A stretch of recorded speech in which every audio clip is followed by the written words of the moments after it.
bueno, voy a contaros algunas cosas que siempre me he planteado cuando se habla de la mujer y la ciencia. Siempre que hemos oído hablar de la mujer y la ciencia, yo siempre lo he oído en un contexto donde se me daban dos informaciones. O bien se me decía que las mujeres teníamos poca visibilidad en la ciencia, lo cual es cierto, o bien era alguna charla donde me estaban intentando convencer o presentar alguna famosa científica, famosa es una ironía obviamente, alguna científica que debería haber sido famosa pero que de alguna manera había quedado oscurecida por la gran cantidad de conocimiento que los hombres han aportado a la ciencia. Y ante estas dos cuestiones, yo siempre me he sorprendido porque yo que soy mujer, soy científica y además soy bastante curiosa por naturaleza, no por ser mujer, pues me preguntaba cómo era posible que el más racional del conocimiento humano, la empresa más rigurosa como es la ciencia, una empresa que en teoría no debería dejarse ensuciar por ningún tipo de a priori subjetividades, hubiera dejado de lado las contribuciones de mujeres o negar a las mujeres la posibilidad de contribuir. Así que, como insisto, soy curiosa, quise buscar la respuesta a esa pregunta. Y como soy científica, partís de una hipótesis. Y mi hipótesis era que, de alguna manera, los estereotipos culturales, sociales, religiosos, que habían hecho que las mujeres fuéramos como ciudadanas de segunda, de alguna manera habían contaminado al mundo de la ciencia. De alguna manera los científicos habían dejado influir por esas ideas preconcebidas. Y me puse a intentar descubrir si había sido así. La verdad es que mi hallazgo no pudo ser más triste, porque si bien es cierto que podíamos hablar de cierta contaminación de estas ideas, no es menos cierto que gran parte de esas preconcepciones sobre la menor capacidad de la mujer provenían del terreno de la propia ciencia. Era la propia ciencia la que había difundido algunas de esas ideas erróneas sobre las mujeres. Y para mi más absoluta desesperación, en muchas ocasiones provenía de la ciencia que yo más amo, la psicología. Así que, como si uno no conoce la historia está obligado a repetirla, quiero contaros esa historia para que no la repitamos. Aunque os parezca increíble, las primeras preconcepciones sobre, a ver si esto quiere funcionar desde aquí, ya sí, evito, sí, las primeras preconcepciones que hacen que las mujeres sean inferiores provienen casi desde el momento exacto en que la ciencia nace en Occidente. Provienen, si os dais cuenta, de la fecha del siglo V antes de Cristo. Estoy hablando de hace casi 3000 años. Aquí tenéis a Hipócrates, que probablemente os suene el nombre. Hipócrates es el padre de la medicina moderna.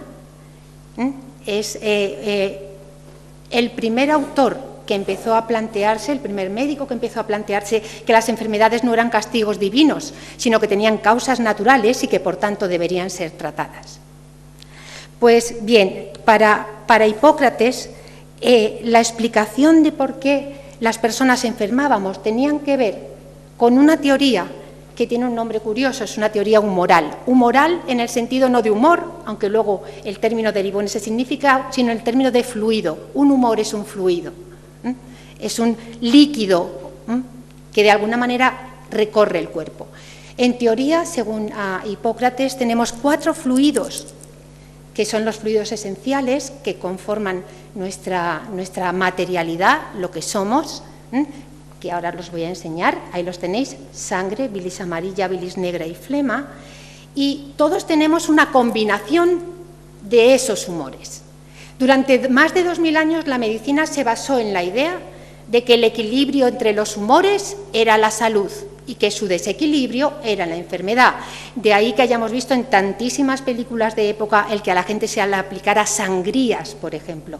Sangrar a la gente provenía simplemente de pensar que le sobraba sangre y había que volver la sangre al equilibrio. Lo importante de esta teoría no es solamente que por primera vez podíamos no culpar a los dioses de caer enfermos y buscar remedios naturales, sino que también de la combinación de esos fluidos en cada uno de nosotros nacía nuestro particular temperamento. Temperamento solo significa medida en su origen latino, y lo que quiere decir temperamento es el carácter de cada uno de nosotros, en función de la combinación que tengamos. Uno que tenga mucha sangre, sea su elemento predominante, será sanguíneo, alguien que es muy impulsivo, o puede ser colérico, o puede ser melancólico, depresivo, diríamos hoy. Pero si os dais cuenta, era además la primera teoría que nos daba una información psicológica. Es en el contexto de estas teorías donde empiezan a surgir las primeras diferencias importantes entre los hombres y las mujeres. Seguro que todas y todos hemos oído alguna vez una frase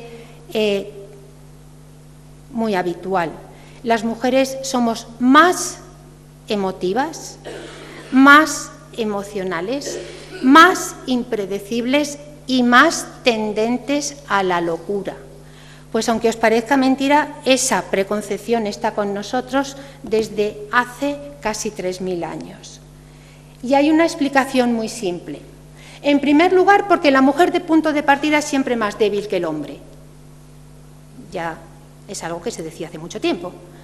Porque es más débil, por una sencilla razón. Si la simiente del hombre y la mujer que se mezclan para concebir un hijo es una simiente débil, nace una niña. Si es una simiente fuerte, nace un varón. Ya veníamos marcadas desde hace 3000 años. Además, las diferencias entre los cuerpos femeninos y masculinos son muy, muy grandes. Los hombres son calientes, ¿os suena?, secos y además sólidos. Nosotras somos húmedas, frías y esponjosas y suaves. Tiene cierta lógica según su visión del mundo, ya que la tierra, para ser fértil, tiene que ser fría y húmeda, y se suponía que nosotras éramos la tierra para la simiente del hombre, para que nacieran los hijos. Así que nosotras somos frías y húmedas, lo cual ya veréis como a lo largo de la historia nos ha venido fatal. No nos ha venido nada bien. Según esta interpretación, como os decía, las mujeres somos más emocionales y más propensas a la locura. ¿Por qué? Pues porque tenemos dos características que curiosamente los hombres no tienen. Una de ellas es que tenemos menstruación. Nosotras tenemos un exceso de sangre, por eso menstruamos, porque tenemos que eliminar la sangre que nos sobra. ¿Qué ocurre con la menstruación? Pues que si la sangre que nos sobra no se elimina adecuadamente, se produce un desequilibrio corporal y ese desequilibrio provoca la enfermedad. Pero con mucha frecuencia en las mujeres, como la sangre se acumula alrededor del corazón, lo que produce es un comportamiento errático, poco previsible y tremendamente incomprensible desde el punto de vista masculino. Somos más propensas a los arrebatos de cólera, de ira, caprichos, todo ese tipo de cuestiones. Evidentemente, además, las mujeres que más padecían de estos problemas eran las mujeres más jóvenes, las que más padecían de problemas de menstruación. Todas sabemos lo que es eso al principio, cuando empezamos. ¿Por qué? Fantástico. El problema lo teníamos porque éramos vírgenes. Y como no teníamos los úteros abiertos, la sangre no fluía naturalmente para poder eliminar el exceso. Fantástico para los hombres. Casemos a las mujeres muy jóvenes, si es posible, antes de la primera menstruación, para evitarles problemas de salud. Evidentemente, si todo se solucionara haciendo que las mujeres dejaran de ser vírgenes, las mujeres dejarían de ser impredecibles, emocionales, en el momento en que conocieran varón. Pero no, eso no ocurría así, porque teníamos una segunda característica que nos convertía en tremendamente emocionales, que además era una de las pocas que compartíamos con los hombres, pero que por culpa de nuestra propensión a la humedad nos hacía como más sensibles a ella. hay una vena gruesa, desde aquí no puedo leer hay una vena gruesa en cada seno. Estos contienen la mayor parte de la inteligencia. Se creía que en los senos estaba la inteligencia. En una persona que está a punto de enloquecer, la siguiente es una indicación de advertencia. La sangre se acumula en los senos. Las mujeres se nos acumulan más sangre en los senos simplemente porque, si os dais cuenta, nuestros senos son un poco más grandes, porque tienen una función distinta. Con lo cual, incluso las mujeres que menstruaban regularmente iban a tener la tendencia a ser mucho más emocionales que los hombres. Pero además teníamos una segunda característica que nos convertía en particularmente propensas a la locura, que era que teníamos úteros. No solo porque tuviéramos úteros, sino porque los griegos de esta época creían que los úteros eran un poco bailongos y tenían la manía como de deambular por el cuerpo de las mujeres. Si un útero estaba seco, el útero tiene que estar húmedo, porque las mujeres necesitamos ese equilibrio. Si el útero está seco, intentará robarle la humedad a cualquier otro órgano, preferiblemente al corazón. Se desplazará hacia el corazón para robarle la humedad. Al desplazarse hacia el corazón, acabará produciendo que el corazón se altere, y el corazón es lo que rige la vida emocional. Así que, por tanto, teníamos todas las papeletas para estar siempre o encaprichadas o emocionadas o tendentes a la locura, debido a estas dos características que os he comentado.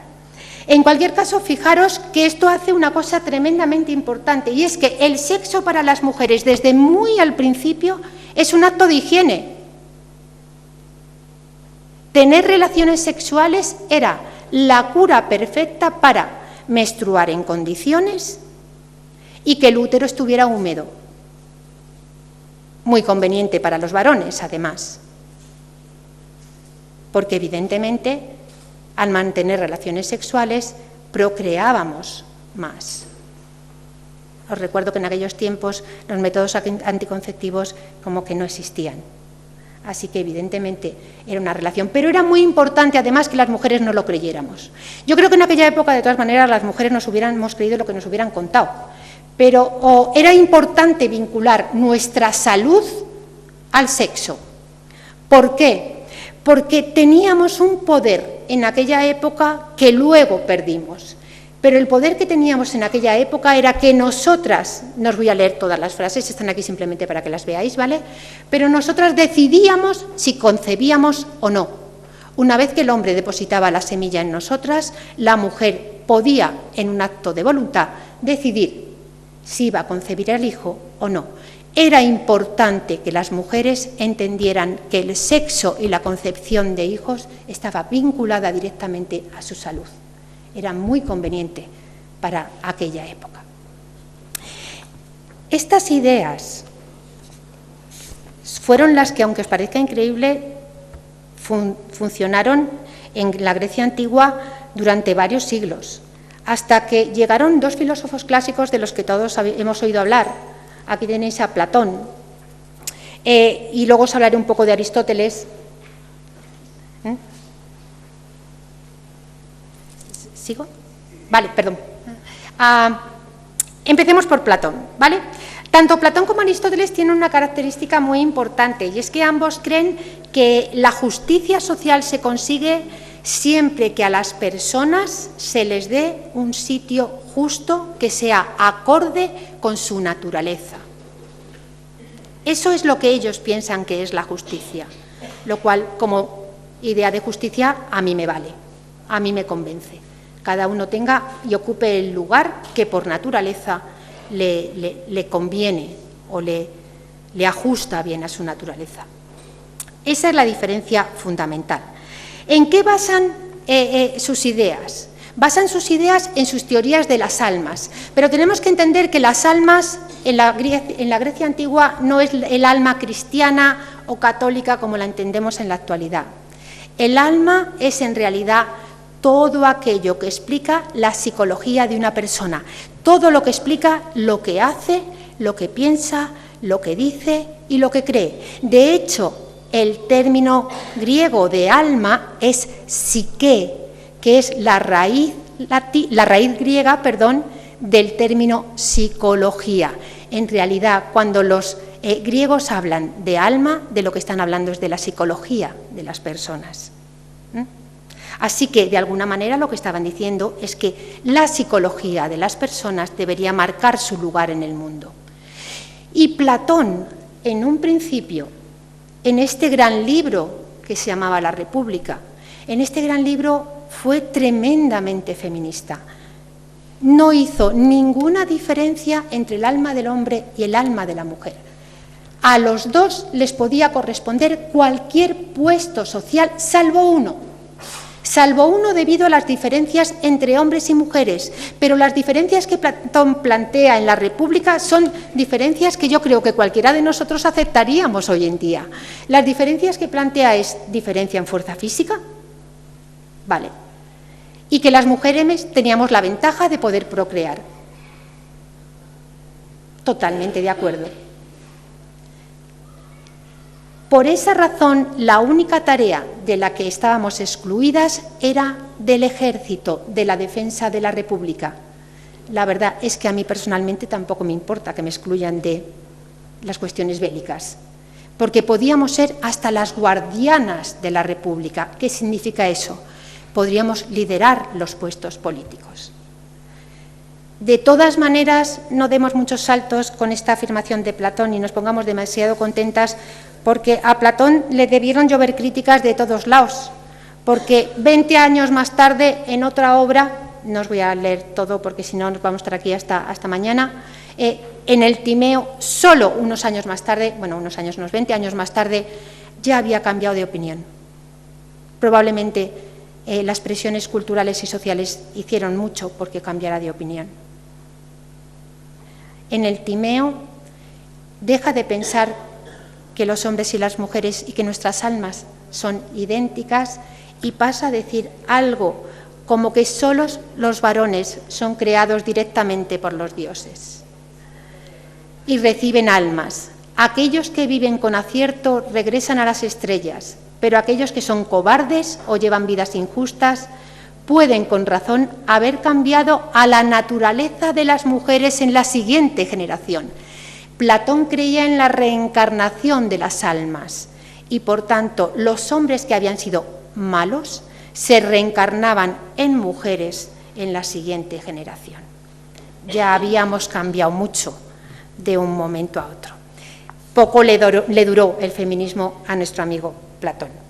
Pero por lo menos le duró algo, porque Aristóteles ni lo lió. Aristóteles, a pesar de que afirmaba lo mismo que Platón, en el sentido de que, perdón, os voy a enseñar le conocéis, ¿no? A pesar de que afirmaba lo mismo en el sentido de que a cada uno se nos debe dar el lugar que nos merecemos en función de nuestras capacidades, diríamos en un lenguaje más actual, cuando se puso a analizar las capacidades de los hombres y de las mujeres, las diferencias eran tremendas. Esta es una obra, quizás de las más conocidas de Aristóteles. Probablemente si tenemos aquí a alguien que esté estudiando filosofía en los institutos, esté bastante más que harto de leer sobre la política de Aristóteles y conozca varias cosas, pero probablemente no conozca lo que yo le voy a comentar. En esta obra lo que hace Aristóteles es intentar presentarnos cuál es la función que debe cumplir en la sociedad los grandes grupos sociales, a saber, los hombres, las mujeres y los esclavos. Evidentemente, los hombres ocupan la cúspide. ¿Por qué? Porque sus almas, es decir, su psicología, sus capacidades, son las más elevadas. Los hombres tienen almas deliberadoras. El alma deliberadora del hombre es la que rige su comportamiento, que son racionales, para que nos entendamos, ¿sí?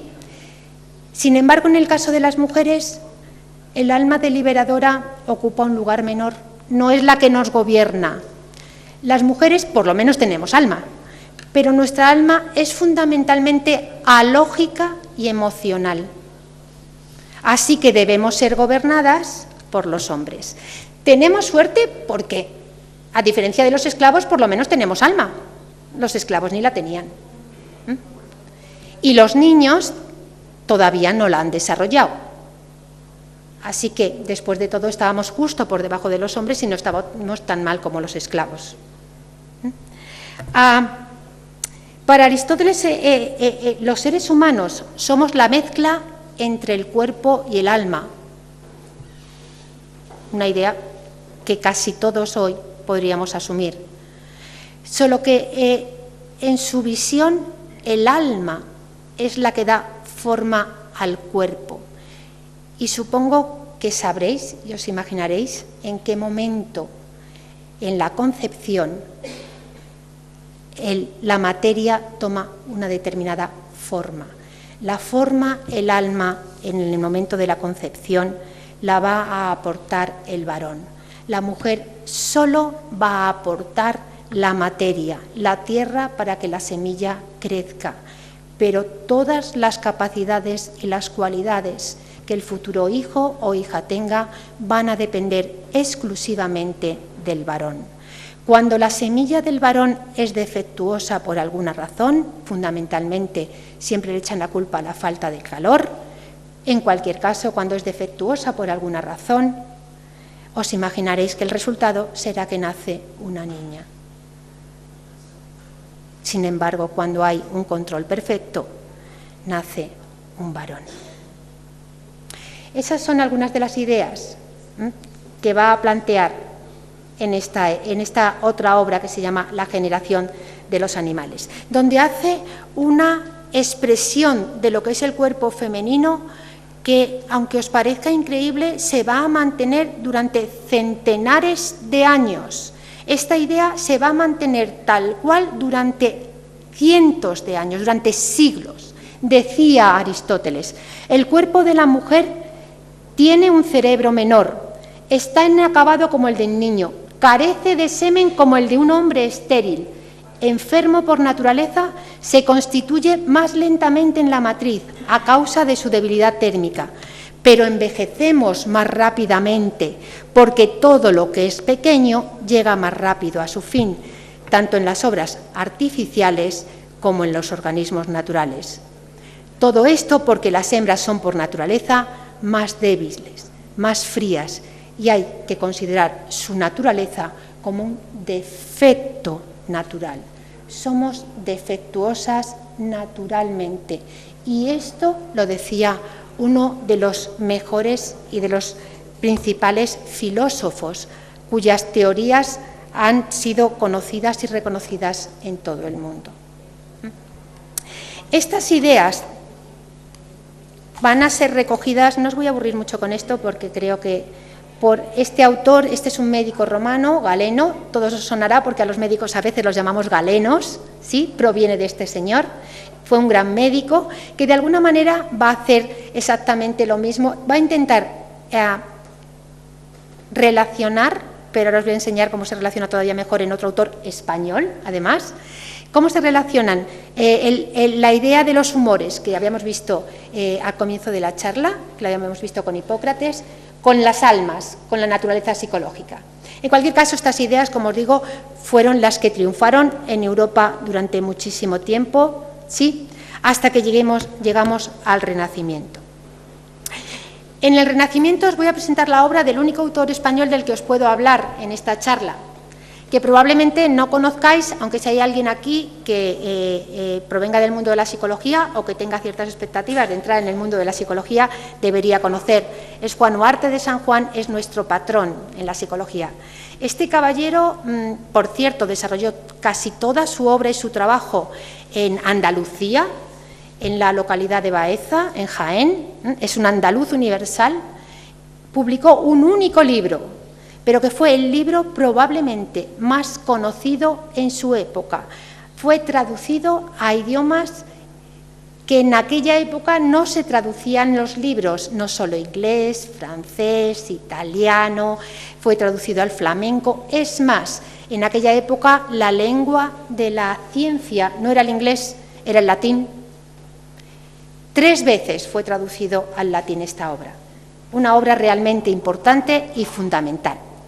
En esta obra lo que va a hacer nuestro amigo Huarte de San Juan va a ser poner en relación las teorías del alma de Aristóteles con la teoría de los humores de Galeno, pero de una forma muy inteligente, que además le valió algún pequeño problema con la Inquisición, porque hizo que el alma tuviera sustancia corpórea.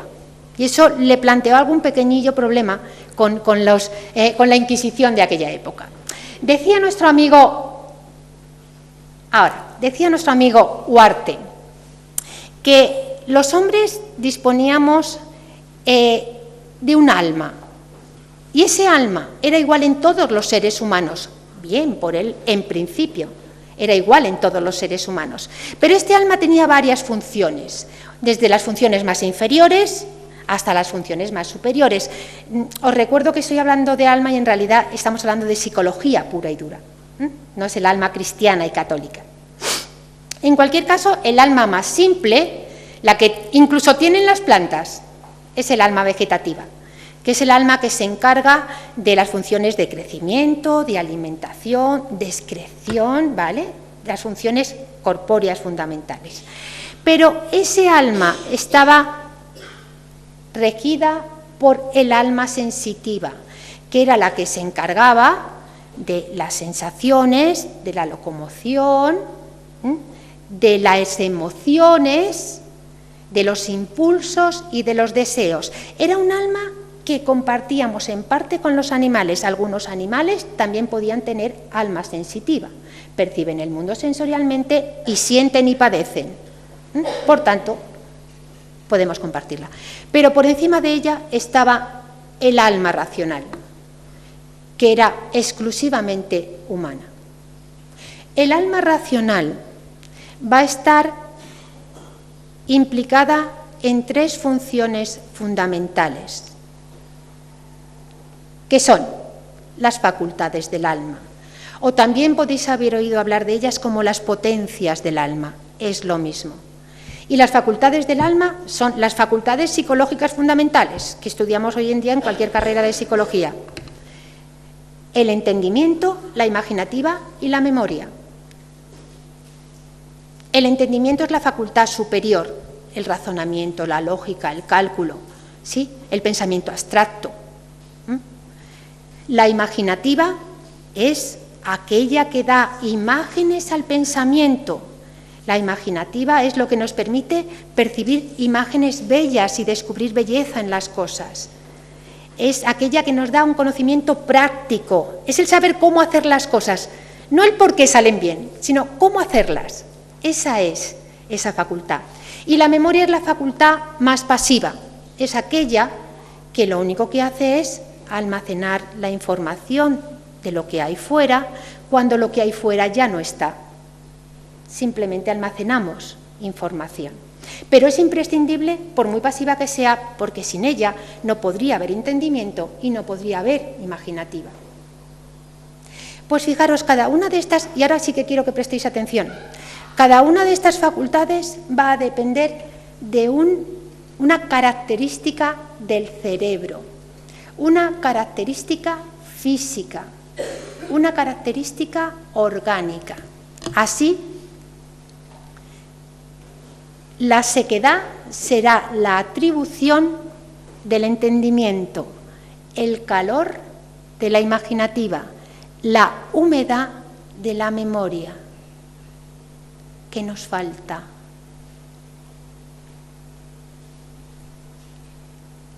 La frialdad. Nosotras somos frías y húmedas. La frialdad no llega a ser ni una característica, es simplemente la ausencia de calor. Es la que lo estropea todo. Cuando algo es frío, es inamovible, es estático, no fluye, se queda parado y quieto, y por tanto, más que un atributo, es la negación de otro, es la ausencia de calor. Si veis esta relación y ya sabéis que las mujeres somos húmedas y frías, os imaginaréis que Huarte de San Juan no tenía mucha consideración sobre nuestras capacidades. La